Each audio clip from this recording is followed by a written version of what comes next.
Does this soundbar hold up? Is this $70 Walmart product worth the purchase? Hello everyone, it's Jay, and today I'm going to be doing a review on the Aux 36-inch 2.1 soundbar.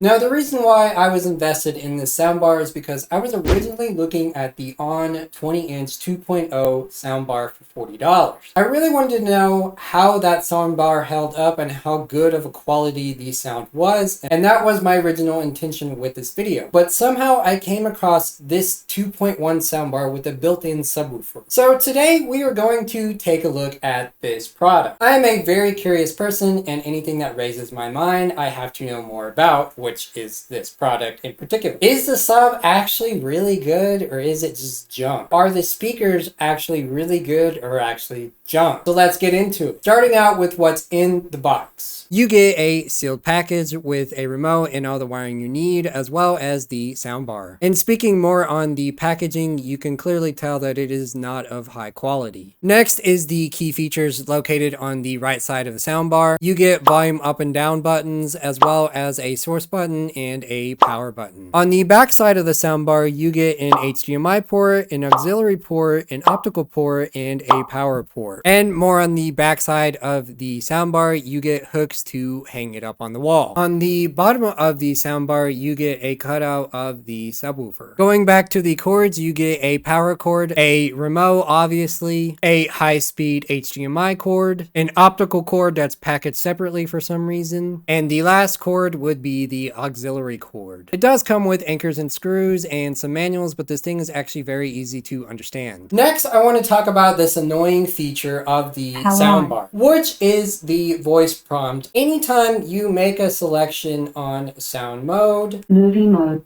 talk mode, then you get this frustrating voice prompt that comes with the soundbar, which to me is very annoying. Also, if you haven't noticed, this remote that controls the soundbar also is controlling my TV. So if that bothers you in any way, then feel free to take the soundbar back. So as you can tell, they clearly did cheap out in some areas of the soundbar, which has me thinking that they did cheap out in sound quality. Next, we are going to take a look at input and the sound quality of each input. So taking a look at the HDMI port first, it offers high-speed access for better sound quality. And on certain TVs, you may have to go into your settings in order to make this work. On mine, I had to go into my settings either by allowing access to the CEC mode or by changing the audio output format to Dolby Digital in order to get sound to come out of the soundbar. But after that is said and done, then you will have access to sound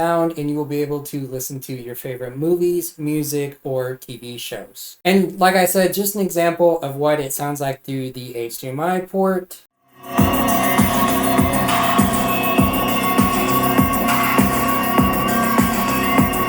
Say you didn't want to use the HDMI feature because you didn't like the sound quality and you wanted to use optical instead. This soundbar offers that feature as well, and here's a quick example of that.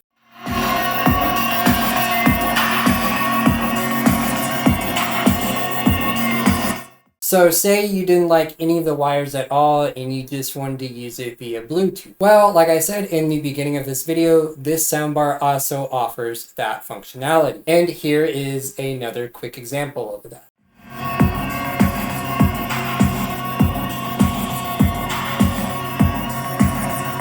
Now, this soundbar also does have a auxiliary input, as you saw earlier, but it does have about the same quality as just plugging it in via HDMI or optical, so it really doesn't make a difference. However, you could use it to like plug in an old iPod or something like that, but what's the point of doing that if you have Bluetooth functionality? So which input would I prefer the most? Honestly, optical is the way to go. You just get better quality sound out of everything with this soundbar. But one thing that I noticed out of every input is that it does not have a sub whatsoever. You can literally not feel the bass in this thing. No matter how much it is advertised that you can feel the bass, you cannot. And clearly on the bottom of the soundbar, there is a sub here, but either the amplifier doesn't amplify the sound correctly, or the speaker is just not good, because the speaker just looks like another speaker to me. So that's one thing that really bothered me about this soundbar. It says that it offers tremendous bass, but really it doesn't. It just sounds like another speaker to me. So this one will be going back because it is not the quality that I'm looking for. So would I recommend buying it for $70? Not really. There are other quality products out there that sound way better than this. My bookshelf speakers, for example, if you just go up a little bit in price, you can get better quality sound, or even a 5.1 Vizio soundbar that you can get at Walmart as well. I really don't think that this thing holds up like it says it does, and it's a very disappointing product, and it will be going back. The sound quality of the soundbar is very dull. It's not very clear, it's not very crisp, and a lot of things just sound muffled. No matter what sound mode that you put it in, either movie or music, it still sounds very muffled. So this will be the end of my video. If you happen to like my content, make sure to like, share, and subscribe. Leave a comment down below on what you think, and I'm out.